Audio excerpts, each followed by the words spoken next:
Welcome Hello, to the hello. Brandtastic Podcast with your host, Robert Wilson. Hey everybody, I'm Robert Wilson from the Brandtastic Podcast. I hope everybody's doing well. I've been promising myself that I would do some more long-form content. I've been really hustling and putting out that shorter form content, that 60 seconds or less off the top of my head. And I've been having a blast, not using a teleprompter, just really talking about digital marketing, personal growth, whatever I feel like talking about at the time that I find interesting. I just been putting it out there. And I got to tell you, I've been having a lot of success with it. It's been a lot of fun. A lot of people have been reaching out to me. I got a couple new clients over it and some potential just by putting myself out there.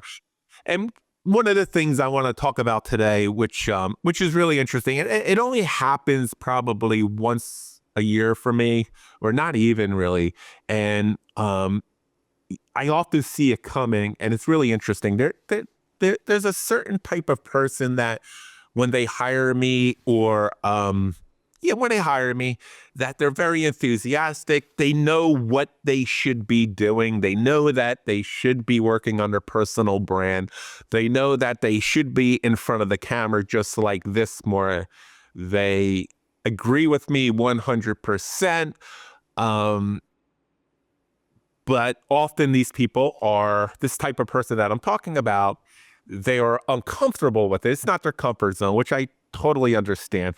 Look, there's still a lot of people that feel deep down inside that just being good at their craft should equate to getting a lot of business, and they shouldn't have to do this. And, in a perfect world, that would be the case, but it's not. Everything has changed. So here's the step-by-step process of what happens when this happens to me. And it's so interesting. So they're really enthusiastic. They agree with everything I say. Then they give it a shot, right? They finally get on camera. They give it a shot. The first time, I wouldn't say is a disaster, but it didn't go as well as they wanted to. So they never put that content out, and they feel down, but they're not their ego. These people are usually highly motivated people, but it's hard to admit to themselves that they were defeated in a way. And as a result, what happens is they're not as enthusiastic as they once were. And they will somewhat start avoiding me or whoever is trying to convince them that they need to be in front of the camera. So they don't have to get out of their comfort zone. And that's really what it is. It's there's a lot of people, no matter how many life coaches they have, no matter how many self-help books they read about this, they still struggle with getting out of their comfort zone. And as a marketer, as me helping you market your company and even your personal brand to some point, it's almost like at times with some people, I have to be a life coach also, which is a whole other skill set, which I think I'm really good at. But if you are ignoring me, or if you're ignoring the person that's trying to help you, it's very hard to, help you break barrier. So what I'm saying is, so they're enthusiastic. They give it a shot finally. They weren't as successful as they thought they would be. Then they start avoiding you. So you don't have to, so they don't have to get out of their comfort zone. So now here's the other thing. This happens all the time. So it's almost like a bad breakup. They stop responding to your text for approval of things and that sort of thing. That's very common. Then this is the big thing. This is the dagger. This is the end of the relationship. They start surrounding themselves around agreeable people, not like-minded people, people that will agree with them. So if they say something like, this isn't working, I don't like this concept, the people around them, the one or two people around them will say, you're right. It's not you. It's just not the right format for you. It's just not the right way to do it. And then these people won't help you succeed in your life.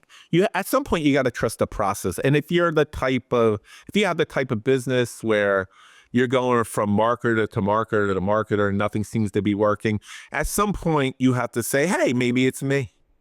Maybe it's me, right?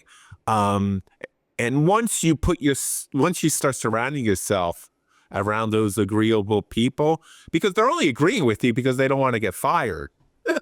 That's it. That's why they want you to like them so they can prolong their career with you, or it just makes their life easier, at work. So they agree with you. And I see it a lot. Not a lot. I see it about once a year where I have somebody very promising that I think bought into the process, and all of a sudden it just quickly, after that first attempt, quickly goes off the rail. And with a lot of types of businesses, you have to put yourself out there because it's very simple. People are more likely to hire you for your services or buy your products because they like you more so than what you do or even how good you are at it. Really think about that. People are more likely to hire you for your services or purchase your product because of how much they like you, more so because of your products and services. And the great thing is, if they like you, they're going to give you the benefit of the doubt if things don't take off as quickly as you were hoping. So if you are a marketer and it takes a little longer before the conversion starts happening, if they like you, they're gonna give you that more time without getting on your case. Same if you are a doctor. If you're a doctor, a pain management doctor, if they like you and they're not getting results right away because they like you, they're going to give you the benefit of the doubt and trust the process a little bit more, and really give an honest try at it. So, really try to avoid putting yourself around agreeable people, and that's really hard to detect because they're not going to move you forward. They're going to always keep you backwards, and then all of a sudden you're going to be on your social media. Instead of putting out relevant content that will educate your potential clients, you're going to start putting out cat videos. You're going to start putting out videos of things that don't educate the public and won't turn potential clients into paying clients. Now, that doesn't mean that you can't do that other stuff. Post the videos of your cat, as long as if you're posting the content that will help potential clients learn how you can help them, how you post content to explain what problems that you are solving. So you can post the other stuff, and it's a lot of fun to do so, but you have to do more of this stuff and less of the irrelevant stuff that doesn't matter, because even if that stuff goes viral, the way social media is now, if you haven't noticed already, it's no longer social media. If you look at your analytics, the people that often see your post or don't even follow you. That's why you can have 7,000 followers and you're not getting that many views sometimes, because it's not your followers that are seeing your posts. It's not social media, it's interest media.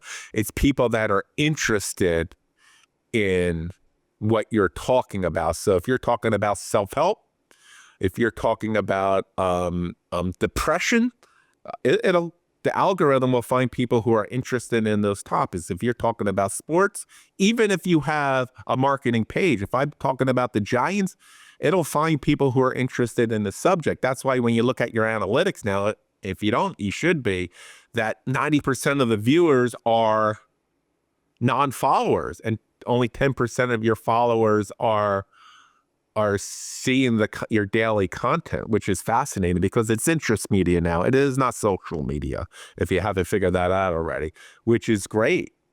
So if you post that cat video and dog video, it's going to go to cat people. And those cat people can be all over the world. It's not you might get a few extra likes and you might get 500 extra views, but it's not going to turn anybody into a client, unfortunately. So that's why it's important to really stick, for the most part, on the craft of what you do and how you can help people, and make sure, through hashtags, you're targeting local people. And one of the ways I do that is I hashtag the towns around me.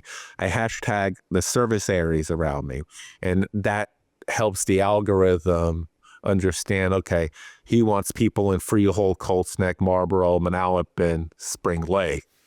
It gives the Instagram and the TikToks of the world some information of what you're trying to accomplish. And that's a big deal. So that's really all I had to say today. It's really work at getting out of your comfort zone. A lot of us know this. A lot of us even preach this, but we don't actually do it. And avoid the people who are agreeable, that are always agreeable, and don't force you to get out of your comfort zone. And trust the process. If you're going to hire a marketing firm, if you're going to hire a landscaper, if you're going to hire anybody, a physical therapist, a dentist, trust the process. Trust them. You have to, at some point, you have to trust them. Because if you knew it all, you wouldn't need these services, right? So you might as well trust them. Give them an honest try. Give them the benefit of the doubt, and don't avoid them. Hope that helps. I'm Robert Wilson from 5 Star. This is the Brandtastic Podcast. Hopefully you got some value out of this, and have a great day, everybody.